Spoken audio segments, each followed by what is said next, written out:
of the very interesting things, this is very interesting too, as a little side, about how psychedelics affect you and how you interact with not only consciousness, but we found that some of the psychedelics seem to affect our ability to interact with inanimate equipment. Really? Specifically, when someone at a show or when in a room where someone was playing music was to take some DMT, which is a rather powerful psychedelic, the music would immediately become louder and more strident. And really, the other people would notice that. Absolutely, everybody. Oh, everybody. It just does. It does a thing, and it has a certain tonality to it, a certain quality to it, which is very distinctive. So we decided none of us could. We generally we'd all do it, right? We thought, oh well, that's just one of those things. But then I got on back to that thing that I'd learned from Melissa, is that don't assume that this is an illusion caused by the substance. Mm-hmm. Believe it's real. So I said, hey, I believe this is real. Well, one thing we noticed was that the tubes would get red hot and burn out half the time, and it would tear the voice coils out of the speakers. And yet we couldn't make it do that ordinarily. So I actually started making some measurements. We measure the amplifier at its maximum output with a musician doing everything he could to get the max out of it.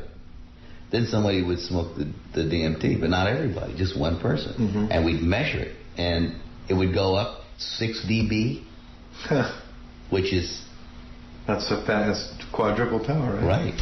It would go up more than that sometimes. And yet we were absolutely sure that we were at the limit. It would be something like 127 max. Somebody would smoke it, it'd go to 132.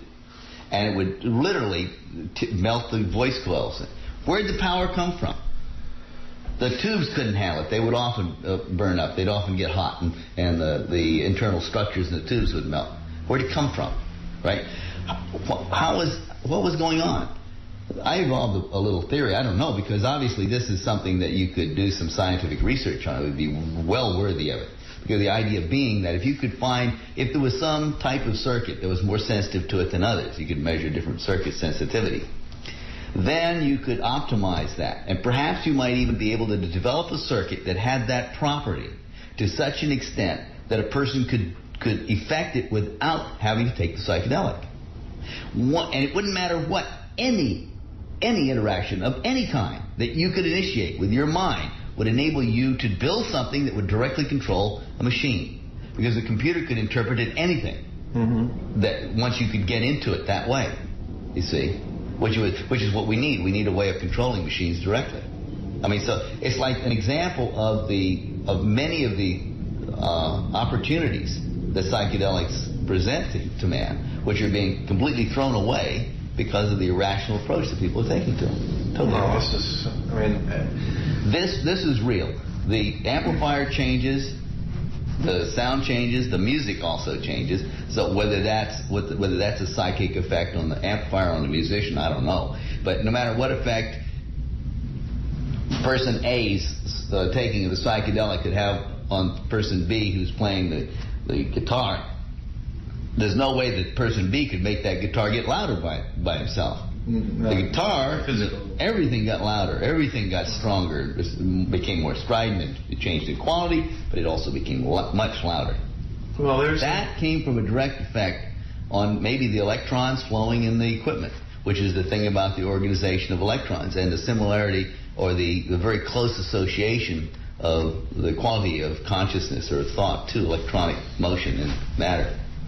Because certainly the most elaborately constrained electron would be the one that's associated with DNA, which is billions of atoms sometimes, an enormous number of atoms, all of which arranged in a very precise way would order the motion of electrons in a very, very precise and specific and special way. Which would have frequency and resonances and stuff that we... I don't know, because you see, I'm not a scientist. No, but if you take it as above, so below, then we can assume that there would be ripples and harmonics of that all the way up into perceivable realms, right? Probably, yeah.